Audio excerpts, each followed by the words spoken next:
لێرە گوندەکانی زەنگنەیە لە سنووری ناحیی سەنگاو لە ڕووی خزمەتگوزاریەوە ئاوڕیان لێ نەدراوەتەوە. دانیشتوانیە گوندانە وێڕای نیگەرانیان لە کەمی ئاستی خزمەتگوزاری دەخوازن حکوومەتی هەرێم پێداویستی خزمەتگوزاریەکانیان بۆ دابین بکات.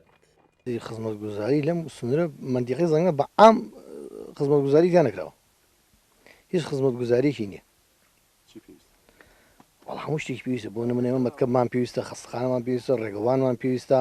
لەیانی حکوومەتی هەرێمی کوردستانەوە هیچ شتێکی وامان بەزەم کارەبایان بۆمان هێناوە، هیچ شتێکی وایان بۆمان نەکردو. پێویستیمان بەجادەیە، ینی ڕێگەوبانەکەمان زۆر خراپە. بەڕاستی منتیقەی زەنگنەی ماندووە لەبەرەوەی خاوانی ئەنفال و شەیدێکی زۆرە. بەڕاستی ئەم دی ئێمە لە ساڵی دوو لانکەی شۆڕش بووم دێ، بەڵام لە ڕووی خزمەتگوزاری و شتانەوە بڕاو کە هیچ شتێکی بۆ نەکرا. ئەوەی کە بۆی کراوە تەنها ئەم کارەبایە بووە، جادەوانی خراپە. خۆتان لێ بە ڕێگاگای هاتو بێتن، ئاوی شیرینی نییە.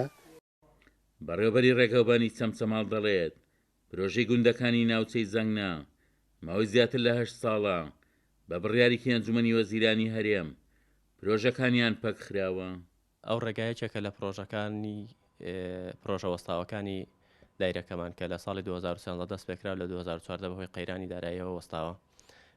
پرۆژەکان کە پرۆژەکانی ئەنجومەنی وەزیرانە کە بە دۆلارە، ئەو پرۆژانش کە کابینەی نۆ دەست بەکار بوو هەموو پرۆژانەی کە هی ئەنجومەنی وەزیران ڕایگرتووە و هەر ئەم پرۆژەیە نییە لە هەموو کوردستانایە چاوەڕێن هەمووی بە بڕیارێکڕێک بخەنەوە ئەو دۆلارانە بکرێ بە دینار و بدرێت بە وەزارەتە پەیوەندیدارەکان. پێداویستی گوندەکانی زەنگنە زۆرن، بەڵام سەرەکی ترینیان داواکاری چاکردنەوەی ڕێگەوبانەکەیانە بە درێژایی 90 کیلۆمەتر کە زیاتر لە 20 گوند سوودی لێ دەبینن.